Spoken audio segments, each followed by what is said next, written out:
It's a bold plan, Mr. White. You sure this is the way to go?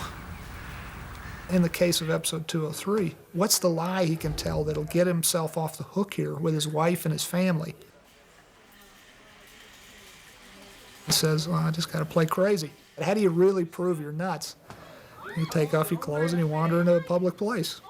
Actors sort of have to be emotionally naked, the great ones, all the time. They have to be able to strip themselves bare.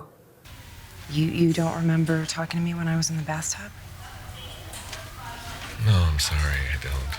And at first he's thinking about simply getting himself off the hook, and he's not thinking about the damage he's doing to his wife and his son. He has to sneak out of the hospital, take a bus across town, and save himself from revelation here. And in the midst of this, you okay? He gets a covert glimpse of how sad and damaged his family is because of his disappearance.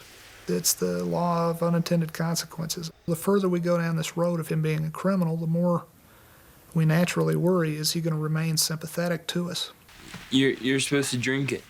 No, the nurse said you have to stay hydrated. But I'm not thirsty. Dad, drink it.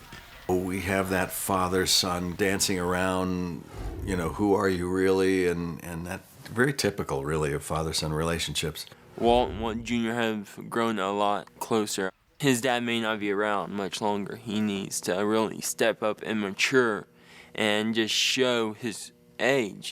He's actually showing some very mature colors this season. I think your car was there because you were there. Tuco had a bullet in him when I got there, and I think you know something about that, too. His whole world is coming unraveled, and they kind of, sadly, really only have one another. You still want to cook? Seriously.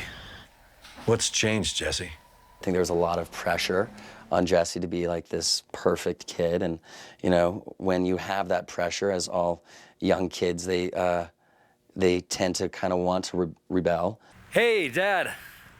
Hey, can you hear me?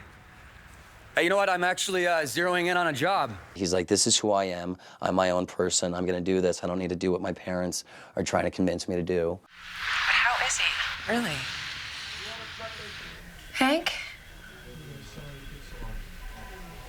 He's indestructible, you know that. She comes to the office because, you know, he almost gets killed, and she's really shaken. You really see the consequences of what's going on. If you shoot somebody and there's no blood, you know, is that really a good lesson? Mr. Salamanca lunged toward the vehicle and fired on me with what I ascertained to be an M16 assault rifle. For me personally, and I think Vince as well, they want to make sure his character is true to the DEA way of doing things. So we've had a lot of contact with the DEA, and we're able to ask them about it, what it's like to have shot somebody or to be in a position of kind of fearing for your life.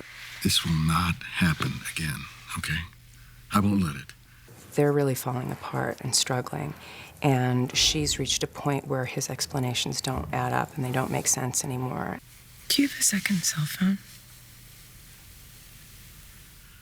And that's maybe one of the first times when you see an iron will that she has, and you see her boundaries really clearly.